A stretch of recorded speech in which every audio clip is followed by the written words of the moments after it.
ഒരു ഓട്ടോ യാത്ര, ഒരു ഫോൺ കോൾ, ചുവന്ന നെക്സോൺ കാർ, 100-ലേറെ CCTV ദൃശ്യങ്ങൾ.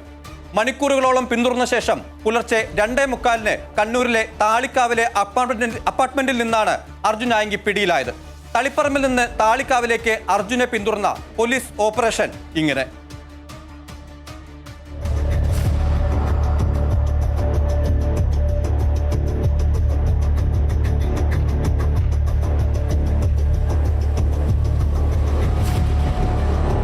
തളിപ്പറമ്പിലെ ഒളിത്താവളത്തിൽ നിന്നും പയ്യന്നൂർ ഭാഗത്തേക്ക് പോകാൻ അർജുൻ ആയങ്കി ഓട്ടോറിക്ഷ വിളിക്കുന്നു. സ്വന്തം ഫോൺ ഉപയോഗിക്കാതെ ഓട്ടോ ഡ്രൈവറുടെ ഫോണിൽ നിന്നും സുഹൃത്തിനെ വിളിക്കുന്നു. കാറുമായി എത്താൻ നിർദ്ദേശം നൽകി. പാഞ്ചേരി ഭാഗത്ത് ഓട്ടോയിൽ നിന്നിറങ്ങുന്നു. പിന്നാലെ സുഹൃത്ത് കൊണ്ടുവന്ന ചുമന്ന നെക്സോൺ കാറിൽ മാറിക്കയറി വളപട്ടണം വഴി കണ്ണൂരിലേക്ക്. ഇതിനിടെ അർജുൻ ആയങ്കിയുടെ നീക്കത്തെക്കുറിച്ച് നിർണായക വിവരം തളിപ്പറമ്പ് CIക്ക് ലഭിക്കുന്നു. തുടർന്ന് പോലീസ് സംഘങ്ങൾ സംയുക്തമായി തിരച്ചിൽ ആരംഭിക്കുന്നു. അർജുൻ സഞ്ചരിച്ച കാറിന്റെ CCTV ദൃശ്യങ്ങൾ ഒന്നിന് പിന്നാലെ ഒന്നായി പരിശോധിക്കുന്നു. ഉച്ചയ്ക്ക് 1 മണിയോടെ കാർ എത്തിയത് കണ്ണൂർ നഗരത്തോട് ചേർന്നുള്ള താളിങ്കാവിലാണെന്ന് പോലീസ് സ്ഥിരീകരിക്കുന്നു. അവിടെ അഭിഭാഷക ദമ്പതിമാരുടെ അപ്പാർട്ട്മെന്റിൽ.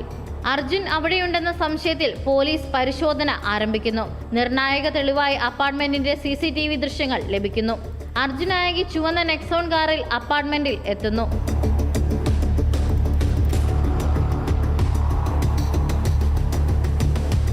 പോലീസ് സംഘം വീണ്ടും അപ്പാർട്ട്മെന്റിലെത്തി അകത്ത് പരിശോധിക്കുന്നു. രക്ഷപ്പെടാൻ ശ്രമിച്ച അർജുനെ വളഞ്ഞിട്ട് പിടികൂടുന്നു. അങ്ങനെ അർജുൻ ആയങ്കി പോലീസിന്റെ പിടിയിൽ.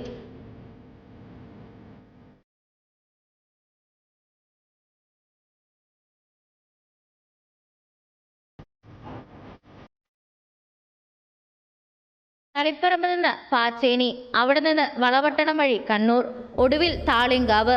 ഒരു ഓട്ടോ ഡ്രൈവറുടെ വിവരം പോലീസിന് ലഭിക്കുന്നു. CCTV ദൃശ്യങ്ങളുടെ പിന്തുടരൽ, മണിക്കൂറുകൾ നീണ്ട പോലീസ് ഓപ്പറേഷൻ. 2 ദിവസത്തെ ഒളിവിനൊടുവിൽ അർജുൻ ആയങ്കിക്ക് കുരുക്ക് വീണത് ഇങ്ങനെ. Linet Varghese, big TV journalist, Kannur. Big TV, without fear or favor.